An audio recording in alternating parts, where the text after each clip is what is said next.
दोस्तों, कैसे हैं आप सब? हमारी कहानियां देखने के लिए हमारे चैनल को सब्सक्राइब कीजिए और हाँ, बेल आइकॉन पर क्लिक करना मत भूलिएगा। रुद्रपुर गांव का रहने वाला गोपी बहुत ही भोला था। वो इतना भोला था कि कोई भी उसका गलत फायदा उठा लेता था। उसके पिता वीर सिंह जो गांव के मुखिया थे और जिनका गांव में काफी मान सम्मान था, वो गोपी की इस बात से बहुत नाराज रहते थे। हालांकि गोपी अपने पिता से बहुत प्यार करता था। उसके पिता उसके लिए भगवान के समान थे। सुषमा, सुषमा, क्या हुआ जी? कहाँ है वो तुम्हारा लाडला गोपी? आज तो मैं उसे नहीं छोड़ूंगा। अब क्या किया उसने? उसने 50 बोरी धान गरीबों को दान में दे दिए। तभी वहाँ गोपी आ जाता है। पिताजी, वो तो मैंने आपकी लंबी उम्र के लिए दान दिया। श्याम भैया ने कहा था कि गरीबों को दान करने से वो लंबी उम्र की दुआ देते हैं। हे भगवान, उम्र तो लंबी नहीं होगी। हाँ, तेरे इस दान पुण्य के चक्कर में मैं जरूर लंबा हो जाऊंगा। और हाँ, शाम को झूठ मूठ बदनाम मत किया कर, वो तेरे जैसा गधा नहीं है। अब रहने भी दीजिए। पता नहीं तुमने अपने इस बेटे को क्या खाकर पैदा किया था। बचपन से जवानी में कदम रख दिया इसने, लेकिन दिमाग से अभी भी पैदल का पैदल ही है ये। वीर सिंह के दूसरे बेटे का नाम था श्याम। वो बहुत तेज तर्रार था। उसने शहर से पढ़ाई की थी। वीर सिंह पढ़ाना तो गोपी को भी चाहते थे, लेकिन उसका पढ़ने लिखने में मन नहीं लगता था। ये गोपी के बचपन की बात है। एक दिन श्याम ने होमवर्क नहीं किया था तो स्कूल के मास्टर जी ने उसकी पिटाई कर दी। श्याम को बहुत गुस्सा आया। अब वो मास्टर जी को तो कुछ नहीं कर सकता था, इसलिए उसने गोपी के दिमाग में ये भरना शुरू कर दिया कि मास्टर जी ने उनके पिता को कुछ अपशब्द कहा है। श्याम भैया, मास्टर जी ने हमारे पिताजी को अपशब्द कहा और आपने सुन लिया, तो मैं क्या करता? उनकी पिटाई तो नहीं कर सकता था। पिटाई नहीं कर सकते, ये तो कर सकते हैं। बस फिर क्या, गोपी ने आप देखा न था। मास्टर जी जब स्कूल से घर वापस लौट रहे थे तो उसने पत्थर मारकर उनका सिर फोड़ दिया। उस दिन के बाद से गोपी की पढ़ाई लिखाई ठप हो गई। श्याम तो पढ़ने के लिए शहर चला गया, लेकिन गोपी की जिंदगी घर और खेत के बीच सिमट गई। अपने घर में वो एक नौकर की तरह हो गया। एक दिन की बात है, वो सुबह सुबह अपने खेत जा रहा था, तभी उसे बगल की नदी के पास से किसी लड़की के बचाओ बचाओ की आवाज सुनाई दी। वो भागकर नदी के पास जाता है। वहाँ उसे अपने ही गांव की चंदा दिखाई दी, जो बचाओ बचाओ चिल्ला रही थी। साथ ही उसे उफनती नदी में एक लड़की डूबती दिखी। गोपी बिना अपनी परवाह किए तुरंत पानी में कूद जाता है और फिर किसी तरह उस लड़की को बचा कर ले आता है। हालांकि वो लड़की बेहोश हो जाती है। गोपी उसके पेट को दबा दबा कर पानी निकालता है। थोड़ी देर में वो होश में आ जाती है। मैं कहाँ हूँ? हे भगवान, इसे होश तो आया। गोपी, तू आज नहीं होता तो मेरी दोस्त सौंदर्या की जान चली जाती। तू सच में हीरो है, हीरो। तुमसे जिसकी शादी होगी वो बड़ी किस्मत वाली होगी। अरे, तुम्हारे गोपी के रहते ऐसे कैसे जान चली जाती? वैसे तुम शहर से कब आई? कॉलेज में छुट्टियां हैं क्या? 2 दिन हो गए। ये मेरी दोस्त सौंदर्या है। ये गांव घूमना चाहती थी, इसलिए मैं इसे भी इस बार अपने साथ ले आई थी। बचपन से ही गोपी चंदा को मन ही मन चाहता था, लेकिन ये बात उसने उसे कभी नहीं बताई। लेकिन उस दिन चंदा के मुंह से हीरो और जिससे तुम्हारी शादी होगी वो बड़ी किस्मत वाली होगी वाली बात सुनकर उसके मन में लड्डू फूटने लगे। उसने सोचा कि वो आज ही अपने दिल की बात चंदा को बता देगा। वो ये सोचकर एक गुलाब का फूल अपने हाथों में ले उसके घर की ओर चल पड़ा। रास्ते में ही आम के बगीचे के पास उसे चंदा अपनी सहेली सौंदर्या के साथ दिखाई दी। वो दोनों कुछ बातें कर रहे थे। तो पागल हो गई है क्या सौंदर्या? ऐसा क्या दिख गया उस गधे में तुझे जो उस पर तेरा दिल आ गया? अरे, उस दिन तो तू गोपी की बड़ी तारीफ कर रही थी, तो मैं क्या करती? उसके मुंह पर कह देती तू गधा है। देख तेरा उसका क्या मेल। कहाँ तू आईपीएस की तैयारी कर रही है और कहाँ वो अनपढ़ गंवार बुद्धू। बिना अपनी जान की परवाह किए वो मेरे जैसी किसी अनजान की खातिर नदी में कूद गया। वो बुद्धू कैसे है चंदा? ये तो तू पूरे गांव से जाकर पूछ। मुझसे आर्गुमेंट करने से क्या फायदा? अपने घर में नौकरों की जैसी हैसियत है उसकी। उस जाहिल से शादी करने की तो तू सोच भी कैसे सकती है? चंदा के मुंह से अपने बारे में ये सब सुनकर गोपी का दिल टूट गया।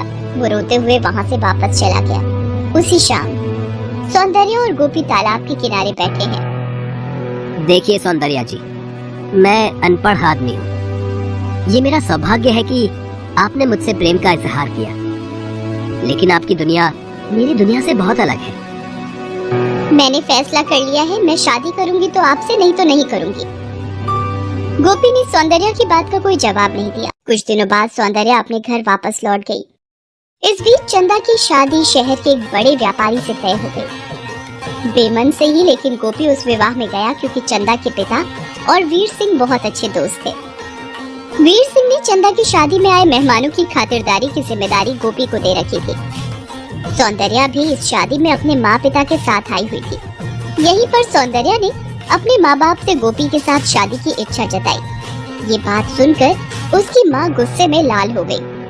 तुझे और कोई लड़का नहीं मिला जो तू उस नौकर के पीछे पड़ गई? वो नौकर नहीं है माँ, और ये मत भूलो उसने तुम्हारी बेटी की जान बचाई है। जान बचाई है तो उसे कुछ इनाम दे दो। ये क्या पागलपन है कि उस गवार से शादी करने की जिद करो? लेकिन सौंदर्या अपनी माँ की किसी बात को सुनने के लिए तैयार नहीं हुई। सौंदर्या की माँ ने इस बात की शिकायत वीर सिंह से कर दी कि कैसे उनका बेटा गोपी उनकी बेटी को तंग कर रहा है और उस पर जबरदस्ती खुद से विवाह का दबाव डाल रहा है। वीर सिंह ने बिना सच जाने उस विवाह के माहौल में ही सारे मेहमानों के बीच गोपी को काफी भला बुरा बोला। अरे तू क्यों मेरी नाक कटाने के पीछे तुला हुआ है? किस जन्म की दुश्मनी तू निकाल रहा है मुझसे? लेकिन बाबूजी, खामोश रह तू और इस लड़की का पीछा छोड़ दे, इसी में तेरी भलाई है। गोपी बहुत उदास था। उसे तो उस गलती की सजा मिल रही थी जो उसने की ही नहीं थी। अगले दिन जब वो खेत पर जा रहा था तो वहाँ उसे सौंदर्या मिली। उसे देखते ही उसने अपना रास्ता बदल लिया और दूसरे रास्ते से जाने लगा तो सौंदर्या ने भागकर उसे गले से लगा लिया। ये आप क्या कह रही हैं? कोई देख लेगा तो क्या कहेगा? मुझे किसी की परवाह नहीं गोपी, मैं तुमसे प्यार करती हूँ और तुमसे शादी करना चाहती हूँ। अगर तुमने इनकार किया तो मैं उसी नदी में कूदकर अपनी जान दे दूंगी जहाँ से तुमने मुझे बचाया था। गोपी धर्म संकट में फंस गया था। एक तरफ उसके माता पिता की आज्ञा थी, दूसरी तरफ सौंदर्या की जान। अंततः जीत प्यार की हुई। गोपी ने सौंदर्या से गांव के मंदिर में शादी कर ली। उसके पिता को जब ये पता लगा तो उन्होंने गोपी को धक्के मारकर घर से बाहर निकाल दिया। गोपी के पास रहने का कोई ठिकाना नहीं था। नई नवेली दुल्हन के साथ वो पिछले कई दिनों से सड़क पर धूल फांक रहा था। देखो सौंदर्या, मैंने कहा था ना, मेरी दुनिया तुमसे अलग है। कैसे रहोगी इस दुनिया में मुझ जैसे नाकारा आदमी के साथ? यहाँ तो सारे रास्ते बंद हैं। गोपी, सबसे पहले तुम अपने आप को नकारा मानना छोड़ दो। हिम्मत रखो, हिम्मत से ही रास्ते खुलते हैं। एक चींटी दाना लेकर दीवार पर चढ़ती है तो बार बार फिसलती है, लेकिन वो चढ़ना नहीं छोड़ती। सौंदर्या की इस बात का गोपी पर बड़ा असर हुआ। उसने अपने आप को किसी से कम मानना छोड़ दिया। उसने गांव में ही मजदूरी की शुरुआत की और एक झोपड़ी बनाकर रहने लगा। वो जानता था मजदूरी से मिले पैसे उन दोनों के लिए नाकाफी थे, क्योंकि कभी उन्हें एक समय का खाना मिलता तो कभी वो भी नहीं। लेकिन सौंदर्या ने कभी कोई शिकायत नहीं की। सौंदर्या, तुम खुश तो हो ना?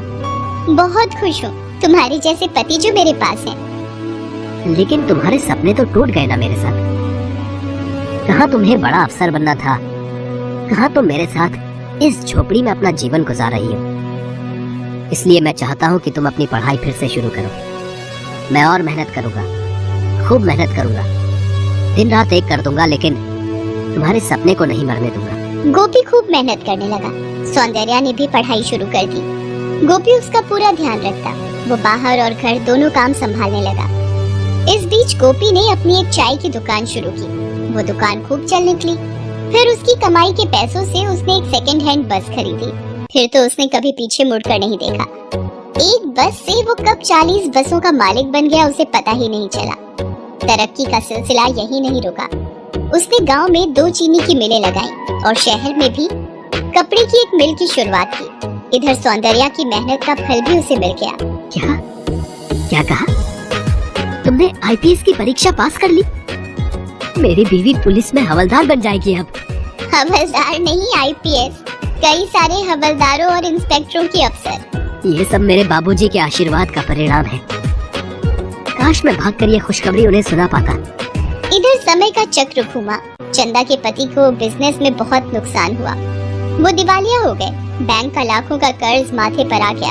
चंदा ने सौंदर्या को फोन करके ये सारी बात बताई। अरे तू कैसी बात कर रही है? तुझे जितने पैसे चाहिए मिल जाएंगे। उन्हें आने तो दो, मैं उनसे बात करती हूँ। मुझे माफ कर दे सौंदर्या, तुझे याद है मैंने गोपी का कितना मजाक उड़ाया था? उसे क्या क्या नहीं कहा था। चंदा, कोई अनपढ़ है इसका ये मतलब नहीं कि वो जिंदगी में आगे नहीं बढ़ सकता। मैं मानती हूँ पढ़ना लिखना जरूरी है, लेकिन उससे भी ज्यादा जरूरी है जज्बा, कभी ना हार मानने का जज्बा। गोपी खुद तो नहीं पढ़ा, लेकिन उसे पता था शिक्षा अनमोल है। तभी तो उसने अपने पिता के नाम से गांव में अंग्रेजी मीडियम स्कूल की भी शुरुआत की, जिसमें मुख्य अतिथि के रूप में वीर सिंह ही थे। अपने बेटे की सफलता से वे भी बहुत खुश थे। कल तक जहाँ सभी गोपी को बुद्धू कहते थे, वहीं आज सभी उसकी तारीफ करते नहीं थकते थे। गोपी के पिता को भी अपनी गलती का एहसास हो गया था। उन्हें पता चल गया था कि उनका बेटा हीरा था, जिसे आज तक वो कोयला समझ रहे थे। दोस्तों, कैसे हैं आप सब?